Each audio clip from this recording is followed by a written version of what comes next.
அகில மீடியாவின் இன்றைய நாளுக்கான உலக முக்கிய செய்திகள். முதலில் தலைப்புச் செய்திகள். காட்டுப்பகுதிக்குள் நடந்த ஹெலிகாப்டர் விபத்து, 5 அமெரிக்கர்கள் உட்பட 7 பேர் பரிதாபகர பலி. கலிபோர்னியா ஈரானின் புதிய பகுதி, ஹார்மோஸ் விவகாரத்தில் ட்ரம்புக்கு பதிலடி. உக்ரைனில் ரஷ்ய ஏவுகணை தாக்குதல், 10 பேர் உயிரிழப்பு.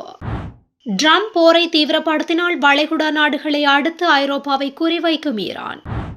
ஏவுகணை தாக்குதல் அச்சுறுத்தல், ஈரான் தொடர்பில் ஐக்கிய அரபு அமீரகம் எடுத்துள்ள அதிரடி முடிவு. காசாவில் 24 மணி நேரத்தில் 20 பலஸ்தீனியர்கள் பலி. அமெரிக்கா அணு ஆயுதத்தை பிரயோகித்தால் அதே வழியில் பதிலடி, ஈரான் கடும் எச்சரிக்கை. பிரேசிலில் பயங்கரம், பஸ் லாரி மோதி கோர விபத்து, 23 பேர் பலி. நைஜீரியா கிராமத்திற்குள் புகுந்து ஆயுத குழுவினர் கொடூர தாக்குதல், 24 பேர் பலி. செர்பியாவில் பற்றி எரியும் காட்டுத்தீ, அதிநவீன வாட்டர் பம்பர் விமானத்தை அனுப்பிய புதின். தொடர்பென விரிவான செய்திகள். கென்யாவில் நடந்த ஹெலிகாப்டர் விபத்தில் 7 பேர் வரை பரிதாபகரமாக உயிரிழந்துள்ளனர். வடக்கு கென்யாவில் சஃபாரி ஹெலிகாப்டர் ஒன்று எதிர்பாராத விதமாக திடீரென விபத்துக்குள்ளானதில் 7 பேர் வரை உயிரிழந்துள்ளனர்.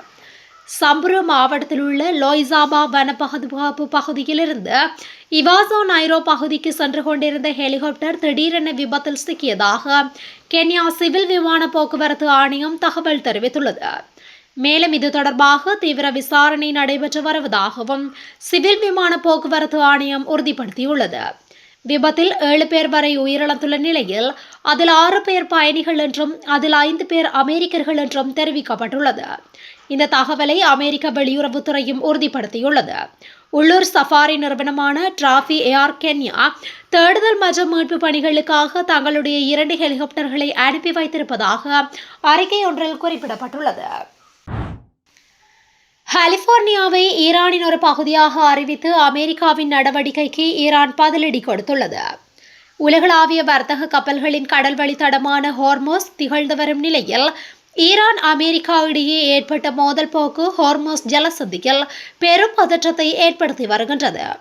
இதற்கிடையில் சமீபத்தில் அமெரிக்க ஜனாதிபதி டொனால்ட் ட்ரம்ப் தன்னுடைய சமூக வலைதள பக்கத்தில் வெளியிட்ட வரைபடம் ஒன்றில் ஹார்மோஸ் ஜலசந்தி அமெரிக்காவின் கட்டுப்பாட்டில் இருப்பது போன்று சித்தரிக்கப்பட்டிருந்தது.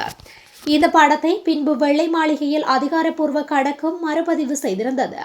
இந்த நிலையில் ட்ரம்பின் நடவடிக்கைக்கு பதிலடி கொடுக்கும் விதமாக அமெரிக்காவின் முக்கியமான மாகாணங்களில் ஒன்றான கலிபோர்னியாவை ஈரானின் ஒரு பகுதியாக சித்தரித்து ஈரான் வரைபடம் ஒன்றை வெளியிட்டுள்ளது. ஹைதராபாத்தில் உள்ள ஈரானிய தூதரகம் இந்த வரைபடத்தை தன்னுடைய அதிகாரப்பூர்வ எக்ஸ் தள பக்கத்தில் பதிவிட்டுள்ளது. அதில் நீல நிறத்தில் அடையாளப்படுத்தப்பட்டுள்ள கலிபோர்னியா பகுதி இஸ்லாமிய குடியரசின் புதிய பிராந்திய பகுதி என குறிப்பிடப்பட்டிருந்தது. உலகளவில் ஈரானிய புலம்பெயர்ந்தவர்கள் அதிகமாக வாழும் இடமாக அமெரிக்காவின் கலிபோர்னியா திகழ்கின்றது. லாஸ் ஏஞ்சல்ஸின் வெஸ்ட்வுட் பகுதி டெக்ரான் ஹெலஸ் என்று அழைக்கப்படுவதும் குறிப்பிடத்தக்கது.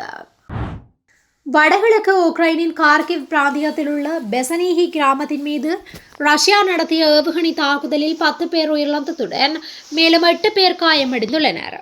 தாக்குதலில் வீடுகள் மற்றும் வர்த்தக நிலையங்கள் உள்ளிட்ட பல கட்டடங்கள் சேதமடைந்துள்ளன. சம்பவம் தொடர்பில் கருத்து தெரிவித்த உக்ரைன் ஜனாதிபதி வோலோதிமிர் ஜெலன்ஸ்கி பொதுமக்கள் மீது ரஷ்ய படைகள் கொடூர தாக்குதல்களை நடத்தி வருவதாகவும் பெசனிஹி மீதான தாக்குதல்களுக்கு தகுந்த பதிலடி வழங்கப்படும் என்றும் எச்சரித்துள்ளார். இதற்கிடையில் மாஸ்கோ உள்ளிட்ட ரஷ்யாவின் பல்வேறு பகுதிகளை இலக்கு வைத்து உக்ரைன் சுமார் 800 ட்ரோன்களை ஏவியதாக தெரிவிக்கப்படுகின்றது. அவற்றில் 791 ட்ரோன்கள் இடைமறித்து அளிக்கப்பட்டதாக ரஷ்ய பாதுகாப்பு அமைச்சு தெரிவித்துள்ளது. மாஸ்கோவை நோக்கி மட்டும் 600க்கும் மேற்பட்ட ட்ரோன்கள் ஏவப்பட்டதாகவும் அவற்றில் 180 ட்ரோன்கள் சுட்டு வீழ்த்தப்பட்டதாகவும் மாஸ்கோ மேயர் தெரிவித்துள்ளார். இந்த தாக்குதல்களில் பலர் காயமடைந்ததுடன் சில கட்டடங்களும் சேதமடைந்துள்ளமை குறிப்பிடத்தக்கது. ஐரோப்பாவில் உள்ள அமெரிக்க ராணுவ இலக்குகள் மீது தாக்குதல் நடத்துவது குறித்து ஈரான் பரிசீலனை செய்துள்ளது. அமெரிக்க ஜனாதிபதி டொனால்ட் ட்ரம்ப் மத்திய கிழக்கில் போரை தீவிரப்படுத்தினால் ஐரோப்பாவில் உள்ள அமெரிக்க ராணுவ இலக்குகள் மீது தாக்குதல் நடத்துவது குறித்து ஈரான் பரிசீலித்து வருவதாக தகவல் வெளியாகியுள்ளது. ஃபைனான்சியல் டைம்ஸ் வெளியிட்டுள்ள செய்தியில் மார்ச் மாதத்தில் ட்ரோன் தாக்குதலுக்கு இலக்கான சைப்ரஸில் உள்ள பிரித்தானிய விமானப்படை தளம் சாத்தியமான இலக்குகளில் ஒன்றாகும். அந்த தாக்குதல் பிரித்தானிய ராணுவ முகாமின் மீது நடத்தப்பட்ட முதலாவது தாக்குதலாக அமைந்ததோடு போரின் தீவிரத்தையும் அதிகரிப்பதாக இருந்தது. அது மட்டுமன்றி தென்கிழக்கு ஐரோப்பாவில் உள்ள பல்கேரியா போன்ற நாடுகளும் ஈரானின் இலக்குகளாக அடையாளம் காணப்பட்டதாக அந்த அறிக்கையில் குறிப்பிடப்பட்டுள்ளது. பல்கேரியா கடந்த மாதம் தனது பெஸ்மர் விமானப்படை தளத்திலிருந்து 8 போயிங் KC-135 ஸ்ட்ராட்ரோங்கர் விமானங்கள் எரிபொருள் நிரப்பிக் கொள்ளவும் 250 பணியாளர்கள் செயற்படவும் அனுமதித்திருந்தது. இதனிடையே ஈரான் தனது ராணுவ நிலைப்பாட்டை தற்காப்பு நிலையிலிருந்து முழுமையான தாக்குதல் நிலைக்கு மாற்ற முடிவு செய்துள்ளதாக அந்த நாட்டின் மூத்த அதிகாரி ஒருவர் ராய்ட்டர்ஸ் செய்தி நிறுவனத்திடம் தெரிவித்துள்ளார். ஏவுகணை தாக்குதல் அச்சுறுத்தலை தொடர்ந்து ஈரானுடனான அனைத்து வர்த்தகமும் ரத்து செய்யப்படுவதாக ஐக்கிய அரபு எமிரேட்ஸ் வெளியுறவு அமைச்சகம் அறிவித்துள்ளது. இது தொடர்பாக அந்த அமைச்சகம் தெரிவிக்கையில், பிராந்திய சர்வதேச அமைதி மற்றும் பாதுகாப்பை குலைக்கும் வகையில் பிராந்திய பதற்றங்கள் அதிகரித்துள்ளதை கருத்தில் கொண்டு ஈரானுடனான அனைத்து வர்த்தகம், வணிக பரிமாற்றங்கள் மற்றும் நிதி நடவடிக்கைகள் மறு அறிவிப்பு வரும் வரை நிறுத்தப்பட்டுள்ளன என்று தெரிவித்துள்ளது. ஐக்கிய அரபு எமிரேட்ஸ் கடைசியாக கடந்த மே மாதம் ஏவுகணை தாக்குதல் எச்சரிக்கை விடுக்கப்பட்டது என்பது குறிப்பிடத்தக்கது. இதற்கிடையே ஐக்கிய அரபு எமிரேட்ஸ் தெரிவித்த குற்றச்சாட்டை ஈரான் மறுத்துள்ளது. ஐக்கிய அரபு எமிரேட்ஸை நோக்கி எந்த ஏவுகணையையும் ஏவவில்லை என்றும் இந்த குற்றச்சாட்டு ஆதாரமற்றது என்றும் ஈரான் தெரிவித்தது.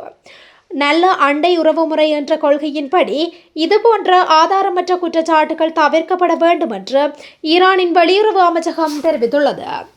ஹாசா பகுதியில் இஸ்ரேல் ராணுவம் மேற்கொண்டதாக தெரிவிக்கப்படும் வான்வழி மற்றும் ட்ரோன் தாக்குதல்களில் கடந்த 24 மணி நேரத்தில் குறைந்தது 20 பாலஸ்தீனர்கள் கொல்லப்பட்டுள்ளதாக தகவல்கள் தெரிவிக்கின்றன. 2025 அக்டோபரில் போர் நிறுத்தம் அறிவிக்கப்பட்டிருந்த போதிலும் ஹாசா பகுதியில் இஸ்ரேல் வான்வழி தாக்குதல்கள் மற்றும் ட்ரோன் தாக்குதல்கள் தொடர்ந்து இடம்பெற்று வருவதாக கூறப்படுகின்றது. இதேவேளை 2024 ஜனவரியில் 5 வயது சிறுமி ஹிந்த் ராஜப் மற்றும் அவரது குடும்பத்தை சேர்ந்த 6 பேர் கொல்லப்பட்ட சம்பவம் இஸ்ரேல் ராணுவம் தற்போது குற்றவியல் விசாரணையும் ஆரம்பித்துள்ளது. ஹிந்த் ராஜப்பின் குடும்பத்தினர் அப்பகுதியிலிருந்து வெளியேற முயன்ற போது அவர்களின் வாகனத்தின் பாதையை இஸ்ரேலிய ராணுவ டேங்கி ஒன்று தடுத்ததாகவும் தெரிவிக்கப்பட்டுள்ளது. அமெரிக்க ஈரானுக்கு எதிராக அணு ஆயுதத்தை பயன்படுத்தினால் தெஹ்ரான் அதே போன்ற பதிலடி கொடுக்கும் என்று ஈரானிய நாடாளுமன்ற உறுப்பினர் கூறியதாக உள்ளூர் ஊடகங்கள் இன்று புதன்கிழமை செய்தி வெளியிட்டுள்ளன. ஈரானிய நாடாளுமன்றத்தின் தேசிய பாதுகாப்பு மற்றும் வெளியுறவு கொள்கை ஆணையத்தின் உறுப்பினரான ஃபதா ஹுசைன் மலேஹி ஈரானிய செய்தி நிறுவனமான ஹஃபார் ஆன்லைனுக்கு அளித்த பேட்டியில் இந்த கருத்துக்களை தெரிவித்துள்ளார். ஈரான் மீது அமெரிக்கா அணு ஆயுத தாக்குதல் நடத்துவதற்கான சாத்தியக்கூறு எவ்வளவு என்று கேட்டதற்கு மலேகி இவ்வாறு பதிலளித்துள்ளார். ஒரு தவறான நடவடிக்கை எடுப்பதை நான் நிராகரிக்கவில்லை, ஆனால் அவர் அப்படி செய்ய துணிவார் என்று நான் நினைக்கவில்லை. ஏனெனில் அத்தகைய நடவடிக்கை உலகை ஒரு ஆபத்தான போருக்குள் தள்ளக்கூடும். அத்தகைய நடவடிக்கை எடுக்கப்பட்டால் ஈரான் இஸ்லாமிய குடியரசும் பதிலடி கொடுக்கும். மேலும் அதன் எதிர்வினை ஈரானுக்கு எதிராக பயன்படுத்தப்படும் ஆயுதத்தின் வகைக்கேற்ப விகிதாசாரமாக இருக்கும் என்று அவர் மேலும் தெரிவித்துள்ளார். தென் அமெரிக்காவில் அமைந்துள்ள நாடு பிரேசில். இந்த நாட்டின் பரானா மாகாணம் லிபிடுபா நகரிலிருந்து பண்டாக் ராசா நகருக்கு இன்று அதிகாலை பஸ் சென்று கொண்டிருந்தது. அந்த பஸ்ஸில் 28 பேர் பயணித்தனர். பரானா தேசிய நெடுஞ்சாலையில் சென்று கொண்டிருந்த போது டிரைவரின் கட்டுப்பாட்டை இழந்த பஸ் சாலையில் எதிரே வந்த லாரி மீது மோதியது. இந்த கோர விபத்தில் 2 குழந்தைகள் உட்பட 23 பேர் உயிரிழந்தனர். மேலும் 5 பேர் படுகாயமடைந்தனர். தகவல் அறிந்து விரைந்து சென்ற போலீசார் காயமடைந்தவர்களை மீட்டு அருகிலுள்ள மருத்துவமனையில் அனுமதித்தனர். மேலும் இந்த விபத்துக்கான காரணம் குறித்து விசாரணைகள் நடத்தி வருகின்றனர். மேற்கு ஆப்பிரிக்க நாடான நைஜீரியாவில் IS, அல்கொய்தா, போகோ ஹராம் போன்ற பயங்கரவாத அமைப்புகளும் பல்வேறு ஆயுத குழுக்களும் கிளர்ச்சி குழுக்களும் ஈடுபட்டு வருகின்றன.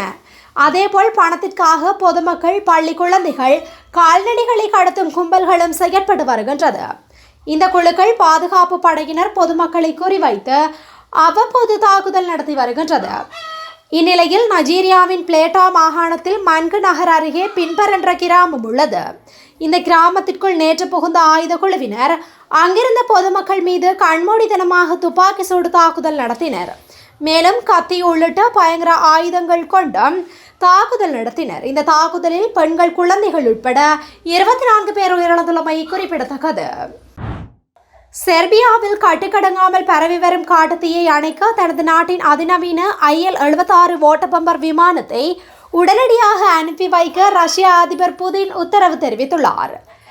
ஐரோப்பிய நாடான செர்பியாவில் உள்ள அடர்ந்த வனப்பகுதிகளில் திடீரென பயங்கர காட்டுத்தீ ஏற்பட்டது. இந்த தீ பலத்த காற்று காரணமாக மளமளவென அடுத்தடுத்த பகுதிகளுக்கும் பரவி அணைக்க முடியாத அளவுக்கு விஸ்வரூபம் எடுத்துள்ளது. உள்ளூர் தீயணைப்பு வீரர்கள் இரவு பகலாக போராடியும் தீயை கட்டுப்பாட்டுக்குள் கொண்டு வர முடியவில்லை. இந்த IL-76 விமானம் சாதாரணமானது அல்ல. ஒரே தவணையில் சுமார் 42 டன் தண்ணீரை வானிலிருந்து அக்கினி பிளம்புகள் மீது வாரி இறைத்து தீயை அணைக்கும் அசாத்திய திறன் கொண்டது. இந்த விமானத்துடன் ரஷ்யாவின் சிறப்பு படை வீரர்களும் செர்பியா விரைந்துள்ளனர். ரஷ்யாவின் இந்த உதவிக்கு செர்பிய அரசு தனது நெஞ்சார்ந்த நன்றியை தெரிவித்துக் கொண்டுள்ளது. இத்துடன் இன்றைய நாளுக்கான உலக முக்கிய செய்திகள் நிறைவடைகின்றன. தொடர்ந்தும் இது போன்ற செய்திகளை உடனுக்குடன் அறிந்து கொள்ள அகில மீடியாவுடன் இணைந்திருங்கள். நன்றி, வணக்கம்.